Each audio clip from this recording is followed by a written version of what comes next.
Game Clique. What's good, y'all? Welcome back to our Capcom Revival Tournament Bracket. I'm going to pull it up just in case y'all forgot. So we're going to go right back into the Ryu Conference. Our 1 seed, Darkstalkers, versus our 4 seed, Power Stone. 2 fighting game franchises, something that Capcom is, not light on. But I'm interested to hear what you think might go to the next round, because I think we may be seeing an upset here. I'm not sure. Yeah. I think so too. I think once again, just a reiteration that I didn't get too much time with Darkstalkers as a kid. I think I may have even played it with a friend at the time. But I just once again remember going back to this and looking at it when I was doing my research, and just none of the characters grabbed me. This wasn't a fighting game that I felt like really had identity to me as a kid in terms of the characters and the stories behind those characters, and me wanting to go on Google and Google more. Like I was looking up different variations of Scorpion and Sub-Zero that were definitely not real, right? It was a rabbit hole on the internet. But I think in terms of Power Stone as well, just once again talking about how different it is and how different that style of gameplay is. And we always talk about how people love playing with friends and being in community. It's one of the main reasons people are playing games right now in general. And I just think being able to do that and bring that to that franchise, I think would be absolutely crazy. So I would love to see it move on. But like I said, I really do want to reiterate that I think Darkstalkers, for its time, that 2D animation and what they were doing with some of those attacks and those special moves just looked absolutely incredible. But I think Power Stone is overall, I could just actually see myself playing out with friends. I could see us getting a bunch of, the Game Clique together and us, having lobbies and just running Power Stone. And like I said before, having, different party modes and game modes and things like that. So I just think everything speaks to me when it comes to Power Stone in a modernized sense. For me, I just think Darkstalkers is not as good or as popular as Street Fighter. And for me, like, there's really no reason fiscally for Capcom, right, 100%, right, to do Darkstalkers. They already have Street Fighter; it's already doing great. Right. Or even rejuvenating itself right now. Right. We just talked about earlier about Street Fighter 6 and what that's doing. So once again, like you hit the nail on the head. Let's capitalize on that. Right. That's our 2D fighter. Yep. And to call a spade, I kind of insinuated it earlier. Power Stone is a platform fighter, just like Super Smash Brothers, just with a different camera perspective, and it's 3D instead of 2D. And we're at a day and age where people are trying to find the secret sauce that makes Smash Bros. So popular. Like, yes, 100%. The Warner Brothers multiverses. Yep. The Sony one that failed, that nobody talks about. Like, people are trying, and I think Power Stone is different enough. Yes. That people are going to like. That's the best chance. Exactly. I think the only thing working against it is it doesn't have the IP appeal of something like, Smash, I think, works a lot because they can put those characters, they've established those characters, right? PlayStation All-Stars tried, but, the gameplay didn't match the IP relatability. So, Power Stone has a situation where, it doesn't come in having, it has that cult fan base, that, with the Capcom Fighter Collection coming out, more people playing it, but it doesn't have that, IP or character immediate appeal that, it would need to. So it would have to be gameplay wise, it would have to hit. But I think it's like you said, to me, it just makes much more sense. And I think trying to dive into another Darkstalkers. Now, to be fair, that you might have came on with a good point. Nothing's stopping Capcom from, if they do make a Power Stone 3, from doing some integration, maybe throwing some guest appearances, throw some Ryus in there, some Leon sets. That's true. They have characters. They do have characters. This could legit be, if they want to like go to route. Oh, you're right. Yeah. I think we both sold each other.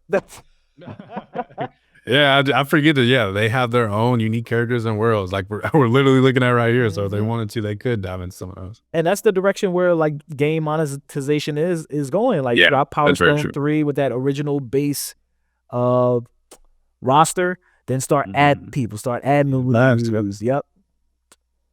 Power Stone, baby. Moved on to the semifinals. Our 1 seed is gone. Man, that's tough. Another second round fight in the Ryu Conference. Our 3 seed final fight. Wait a minute. We didn't vote for final fight, right? I think we gave it to the audience, because of the audience. Yeah. That's right. Yeah, we gave it to the audience. Wait a minute. Did I subconsciously move that up? Number 3 final fight versus the number 2 Beautiful Joe. I don't even think we had to have much discussion here. I don't think we really want a final fight to move on in the first place. So, Beautiful Joe, go ahead and move on to the semis. We tried, community. We did. But there's just no way. There's absolutely no way I could do that and go to sleep tonight. It's so safe, man. It's like I said, man. It's thing like you didn't even have to play it. Like it just looks. It just looks, yeah. And I think Capcom really. I'm trying to think before I make this statement, but there's really nothing visually that stands out in the current franchises that Capcom has. Everything kind of is photorealistic. Yeah, Resident Evils. Street Fighter is kind of like the exception, but true. But I feel like even that is still they're going on a form of realism. Like it looks more and more real as the Street Fighters come out, right? But I think it still has that like overdrawn animation to it. I guess that gives it that sauce still. Yeah. So all right, so our semifinals on the Ryu side is decided. Let's move on to the Leon side and decide that our 1 seed Dino Crisis versus the number 4 seed Lost Planet. Oh man. As much as I want to be delusional, Brian, I want to be so delusional so bad. I want to be so delusional so badly right now because I love Lost Planet so much, man. But like I said, I think Dino Crisis is just being once again forward thinking as somebody once again that loves horror and just knows what I can just see it. I can see a cinematic trailer, an E3 trailer for this, and the dinosaur claw marks, and we're just in this ominous, like I could just see it. It makes so much sense. I think you don't risk, any multiplayer game these days is going to be risky to me. Ever since I saw what happened at Concord, this past year, it worries me putting out, something like that and putting it out into the world right now. So especially if it's not a free to play model, right? Which I think is even more so a thing. So and Lost Planet definitely had a single player, aspects to it as well. I think most of the time I played it with single player, but I feel like even within that, I don't know if a single player Lost Planet today would do. I don't know if people would really gravitate towards that kind of campaign right now.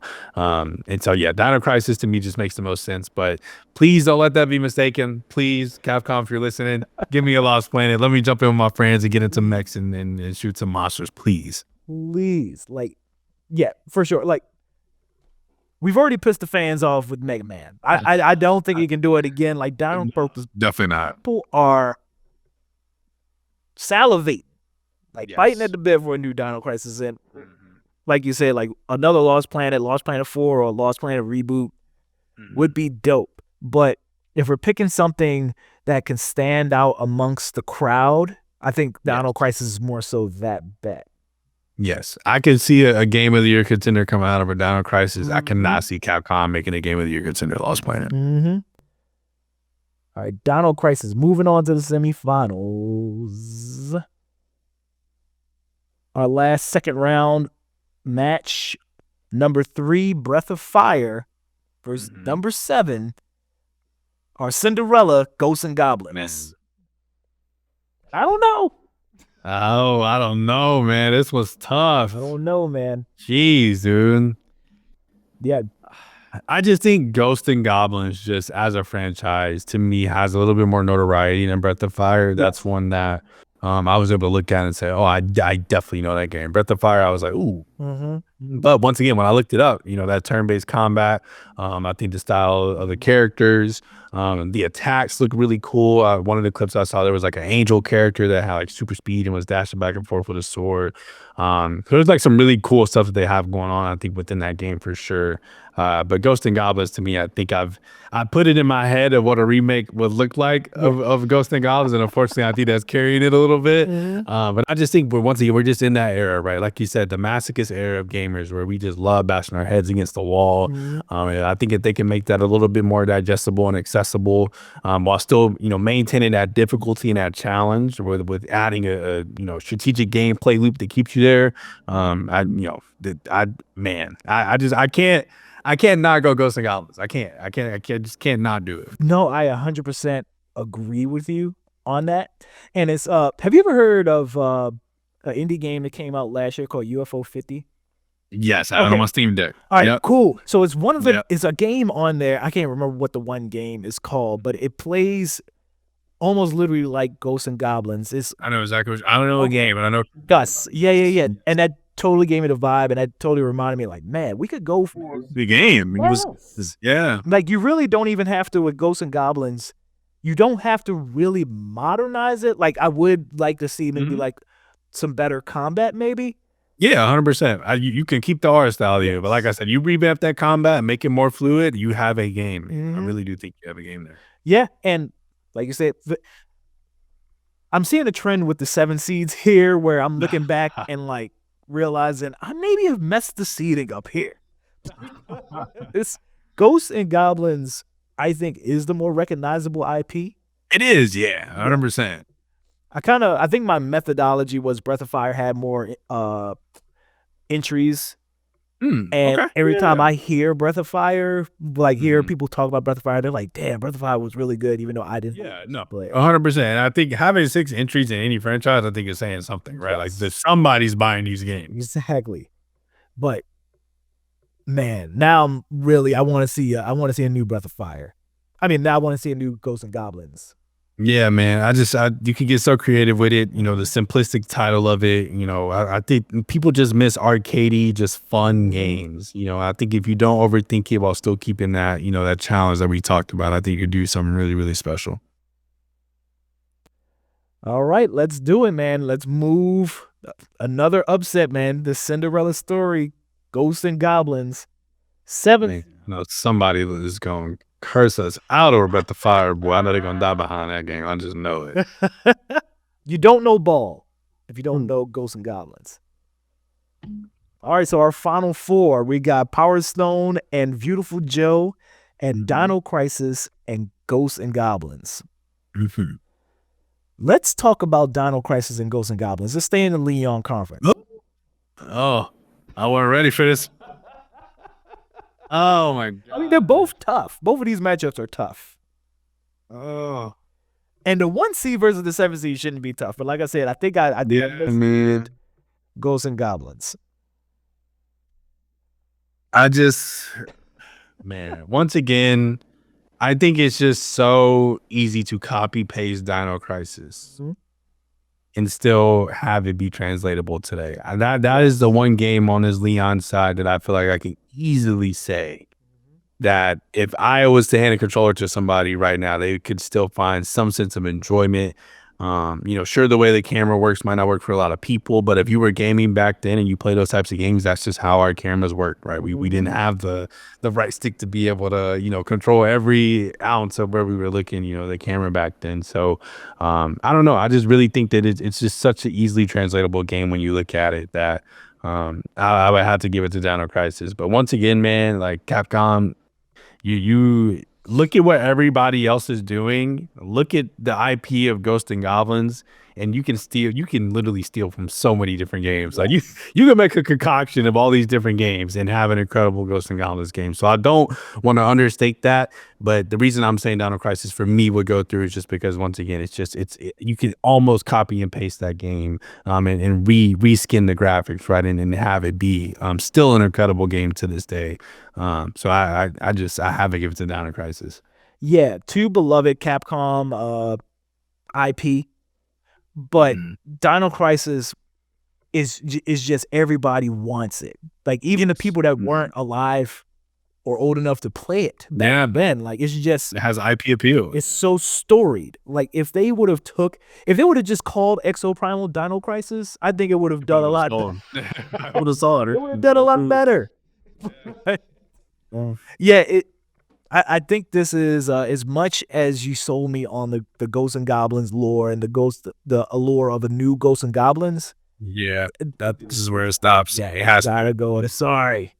Yeah, it has to. Dino Crisis. Moving on to the championship. Boom. Boom. Boom. While I'm doing that, the closer discussion, I think, is our 2 seed Beautiful Joe versus our 4 seed Power Stone. You know, I think it's saying something that I've never played Beautiful Joe, and this is still a very hard decision. Yeah. Right. I think that's saying a lot. Once again, I think that character, right? When we talk about something that just looks the part and looks like it has identity to it, I don't think there's a character in Power Stone that has more identity than Beautiful Joe does, right? And I think when you, yeah, absolutely not. And so when you look at a game like that, right? I think it's saying something that once again I haven't played it. I've only seen the logo and only seen the cover, but the moment I laid eyes on this game, I was like, I don't know what's happening, but I want to know more. I want to watch more. I want to play and experience like what this is, and why so many people love it. And I think that's special. And I think when you can, in this day and age, especially when people have such low attention spans, right? If that, we talked about it earlier with one of these other games, right? If that first trailer doesn't hit, right? When you put something forward like this, it can be damaging, right? People, you know, if you have a bad first trailer, people will move on and not come back to whatever it is you're talking about, no matter what improvements you make. And to me, Beautiful Joe is that game that you can lay eyes on. If they keep that same essence right now, if they put this out and change the art style completely and it wasn't, you know, it didn't have that essence, put it back in the lid and give me Power Stone immediately, right? But I think if they keep that, you know, that semblance of what this game is and why people love it so much for the artistic stylizations and you know, the gameplay itself, right, and how much that means to a lot of people, then I can't see Power Stone going over this one. I think same thing, you know, with Ghosts and Goblins. I think Power Stone, you know, definitely had some upsets there, but I think to me this is where I have to bring it to an end for sure. Yeah. Yeah, Power Stone had a good fight. And hey, just because games don't make it to the championship, I don't think that we're not saying that we don't want 100%. 100%. Sometimes the second place guy, sometimes the third place guy, sometimes they still get the deal. So you know, but it's if we have to pick one winner, and I want the best of one side to go against the best of the other side, I do think it's Beautiful Joe. Power Stone, even back when it is heyday, I don't have sales numbers. I probably should have had that up ready to go. But I'm pretty sure Power Stone wasn't really popping. No, it definitely wasn't. And that's why I said earlier, like I would love to look at that, you know, the fighting collection they put out, and see like what those player numbers really look like. Because I can say that Power Stone was one that sure I played it in and I was like, oh, this is different, but it wasn't one that I was spending the most time within that collection versus some of them, you know, Marvel versus Capcoms and things like that. All right, I'm doing it. Beautiful Joe. Moving on to the last round. Why did you not copy? Boom. There we go. Beautiful Joe. In the championship, our championship is decided. Beautiful Joe, our 2 seed from the Ryu Conference, going up against the 1 seed from the Leon Conference, Dino Crisis. Before we talk about that, I think we have a little bit more time. I want to milk this for some more suspense. Okay. Is there any Capcom game, any rules that I established earlier aside, that you think should make a comeback? If you need some time to think, I think I got it. Okay. What is yours? I want a good Dead Rising. Like a good, when I say good, I mean, you think the remake or you want an original, a new original? Yeah, I want a new original. Like I appreciate the remake. I don't think the remake modernized Dead Rising enough. It still has a lot of that kind of 2005-ish, 2006-ish kind of gameplay of kind of style. Yeah. Okay. Yeah. So for me, Dead Rising was one of those first games I got on the 360, and I really wanted a game to make my purchase seem like I made the right decision or whatever. Okay. And Dead Rising was just so unique in the way that it was structured. It just drops you off. You have what, 72 in-game hours to kind of like figure out what's happening before you have to make your escape. You have to meet the helicopter at the top. Yeah. Yeah. And it was something about putting that time on it. And the way that game was structured, it just made it feel like something special. For sure. Yeah. Yeah. Yeah, I just think the freedom, that you have in that game. I think, when I was younger, I was just so taken aback about, other games. I didn't have this freedom to pick up anything I wanted and just, really be in a shoebox while also being able to kill zombies, which, just face it, as a kid, that it's fun. It's fun to, pick up a trash can in the mall and just start, hitting zombies in the head with it, right? And I think that's something that's also, I think, easily translatable, right? It's just a matter of making it fun, and making people be able to come back to it, right? And still find that enjoyment after putting, X amount of hours into it. Yeah, this series just it's lost its way a little bit. Like Dead Rising 1 was good for its time. Dead Rising 2, a lot of people like. 3 kind of did that weird ass try to look pseudo realistic, change the hero. Nobody liked that. Yeah, nobody liked the new guy. Yeah. And they course corrected so much that Dead Rising 4 played a little too much like 1. Okay. To the point where I think people just weren't vibing with it like that. For sure. 4 is the one I didn't play. So yeah. Yeah, it was set in Christmas. They brought Frank West back. Oh, okay. Yeah. And it's just there were no lessons learned from Dead Rising 1. I think they panicked so much from 3. They were like, oh, people must want 1 again. And I think if they bring back Frank West, because I do like Frank West. Yeah, of course. And if they just take the things that make Dead Rising cool and learn from games that are successful now. Like, I don't even know how you like put some Soulsborne like stuff in there, like make it hard, put some checkpoints in there. Like checkpointing was a big issue in Dead Rising. Okay. Yeah. Yeah, and I think that's something they can learn from like the Soulsborns. For sure. Health management. Like it's a lot of stuff that modern games do that I think quality of life. Exactly. Some quality of life stuff. Put that stuff in Dead Rising 5 or just reboot it. I don't know, man. But yeah, I think it's just such a cool idea that they shouldn't just let die because they don't know what the hell they're doing with it. For sure. Yeah. I think if I had to give 2 really quick, I think mine would be Marvel versus Capcom. I think is a given. I think right now would be tough. I think you have to let it breathe, let Marvel Rivals breathe a little bit, even though different developers, right? I don't think it really matters too much, but I think people are so into Marvel Rivals that you might want to let that, maybe it doesn't die down, right? But at least let that initial hype die down, from that, maybe pair it with some cool movie releases, right? Wait till, the latest Avenger movies, come out and people are really into that, and put something out. But I think, like Rashad said earlier, I think fighting games are in such a good place right now. I think in how many we get per year, how many people are playing them, how accessible they're becoming. And so I think, bring back the OG, Marvel vs. Capcom 3 menu music and, update the graphics a little bit. And you can do something really, really cool there. And that's a game that for a fact is going to sell. Like if they ever are able to make that reboot, it is going to sell. Like there's just no ifs, ands, or buts about it. And so I think, you pair that. I also would say Devil May Cry would be my other one. I think it's been way too long. Way too long since we have gotten a new Devil May Cry game. And I think, Dante as a character just has so much appeal just from a cool factor, I think for every demographic and group, right? It just doesn't make sense to not, capitalize on that IP. I think he's one of the cooler, universes or characters that they have. So I don't know why they aren't putting him more on the forefront for sure. I didn't even realize 5 came out. It's been almost 6 years. 6 years. I didn't even realize that. Yeah. And it was been a while, man. Good.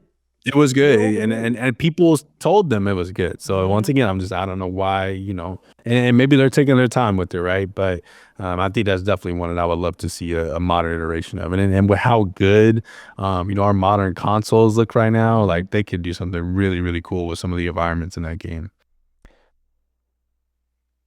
All right. I think we've stalled enough. Let's do it. Beautiful Joe versus Dino Crisis. Oh man, this is when I say tough. Yeah, this is tough. Yeah. I I think I want to hear from you first on this one, mostly because I think you've played both, and I Yes. haven't played Beautiful Joe. So I'm curious from a gameplay standpoint, because this may help my answer a little bit in terms of what kind of game is this, right? Because once again, when I watched this, I was like, I see this dude. There's a target on this pink thing's head. He's hitting this one. Now this one's flying. What is happening, right? So what game is this? Because I want to know, like, could this translate, right, versus something like Dino Crisis? Yeah, so Beautiful Joe, the story is a little, because I have not played it since it originally For sure. launched a very long time ago. So I think the selling point was you're like this average guy in Hollywood, Okay. and you found a prop that turns you into Beautiful Joe, and you're trying to save a girl. Okay. The combat is very like button mashy, is not too deep. Mhm. What kind of added that depth is you had the ability to freeze time, Okay. which Yeah. was kind of like super cool at the time. So it gave you the ability to like really spam these real crazy long combos. Okay. Yeah. So the combat, even though it was simplistic, it's just so satisfying and cool to kind of see everything play out. Mhm. So it was side scrolling, so you would kind of like move on for a little bit, and then an arena would start, and then enemies would come out all over, and then you would clear the stage, and then you would move on a little bit, stop, boom, And I boom. saw you would get a grade and Yes. things like that. Okay. Mhm. Cool. Okay. Interesting. Yeah, so it was just so much fun. So to be honest and transparent, For sure. the style of Beautiful Joe is doing a lot of heavy lifting. A lot of the work. A 100%. lot of I the work. agree. Like you're playing Beautiful Joe because it looks It good, looks good. pleasing to the eyes. The gameplay is fine. Mhm. Okay. But that's not to say that if Capcom doesn't revisit it, Right. they could like completely overhaul it. Right. Yeah. I can see that for sure. Mhm. And that was my worry, was that, to me, I think when I look at the whole package and once again, just what is translatable, even for me as a player, right? To me, like if I'm having to look at this bracket, right, and what we have picked so far, and if I'm looking at this final and I'm in front of a Capcom executive, there's no way I could look them in the eyes and say, you do not need to make another Dino Crisis. Yes. Yeah. They just, I feel like I'd be doing a disservice to the gaming community as a whole if I had the chance to bring Dino Crisis back. And I did not say Dino Crisis over Beautiful Joe. I just think it would be more widely consumed by people, right? Not that would make it a better candidate, right? But I think from a business perspective, I just think it has just more IP appeal to it. I think you can get, more creative with it. I think it's easier to modernize, right, into something that people could digest right now. And I think you already have a lot of practice just in a different type of horror or different environment with Resident Evil and the games y'all been putting out, already. So I could see it, man. I could see they're easily, pulling what they did, with Resident Evil, was it 7, where, Biohazard, where we were like, whoa, what is it? This is a whole other, yeah. So I could easily see them doing that, with Dino Crisis and turning it on its head. So I would love to see another Dino Crisis game. Capcom, make it happen. Let's do it. Yeah, as much as I want to stall, as much as I want to make it seem like this is like a true we need to discuss and take things into consideration. I do think Dino Crisis is the safe bet out of the two. Yeah, 100%. There's just such a groundswell. There's such a like fan movement for this to come back versus Beautiful Joe. If I was in that Capcom boardroom, it's mind-numbingly frustrating that they haven't done it already. Yeah, 100%. Yeah, You don't like money, Capcom. What is your problem? at all. But that's why they're asking the question. That's why we're doing a bracket. We're trying to put them on. So yeah. just if we see a Dino Crisis reboot within the next 2 to 3 years, I'm assuming Game Clique is responsible. I want so I share. You Yeah. better figure it out. You better figure it out, Capcom. All right, so just making the final edit. Going once, going twice. Dino Crisis. We're doing it. We're doing it. Get Capcom on the phone. Dino Crisis is going to be the next. This is going to be funny as hell. If Summer Game Fest comes, they announce that. And knows a Dino Crisis, that'd be insane. Absolutely insane. I have a theory that Jeff Keighley watches this show. Okay. I have a theory because last year for the Game Awards, WWE 2K was nominated for Best Sports Game. Right. And Balatro was in GOTY consideration. Yeah, but you know what was so funny about the Balatro thing? It's just like seeing people initially go, what is this card game? Why is this game of the year? And then you'd be like, download a Balatro, and that's what you would see is fuck.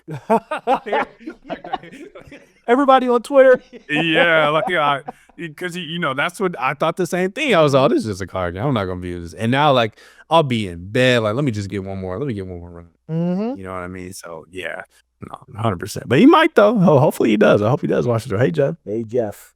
No, I know you got the power. no. All right, yeah, man. So if you had to pick one of the matchups, I'm gonna put the finished bracket in our chat. If you had to pick one of the matchups, which one do you think was like the literal toughest to decide? Here you go. That's a great question. If I'm looking at the bracket that we formulated, to me, I really do think it came down to Ghosts and Goblins and Dino Crisis. Yeah. I think, you know, really thinking about what a Ghosts and Goblins remake could look like. And I think simply because it has been so long, I think that's what excites me the most is that I know they would revamp that game in a whole different light because it's been so long since that has come out, right? Versus the Dino Crisis, where I'm sure, of course, we talked about it, they would reboot this and make it more modernized. But I think it would be much less ambitious than what a Ghosts and Goblins remake would be. But once again, just thinking a safe bet, right? Dino Crisis is your seller. That is, to me, that is something that we know for a fact people will gravitate towards.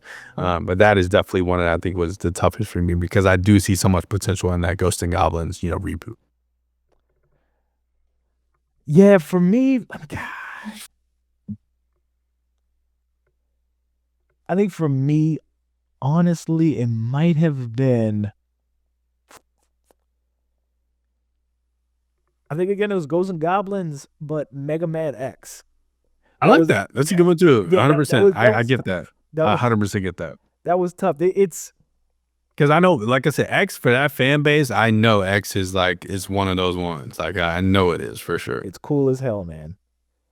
It's so cool. Like I wonder is there any way I can play it still? I would love to go back and visit it. So the Mega Man X collection, I know it's on Steam for sure. Really? Yeah, it's definitely on. So I can play it on my Steam Deck. Yeah. Oh, it's over. You should have told me that. You should have told me that. Oh man. Yeah, man. It's the Mega Man X collection. I think it's split into two because there's 6 altogether, like entries, and I think the first one has 3 and the second one has 3. To be real frank, 1 is the best one to me. Okay. Yeah. Okay. Like it has a super cool story. It has like the levels are linear, but there's like some hidden secrets and stuff. Okay. It's definitely worth looking into. For sure. Yeah. And like I said, that soundtrack bangs.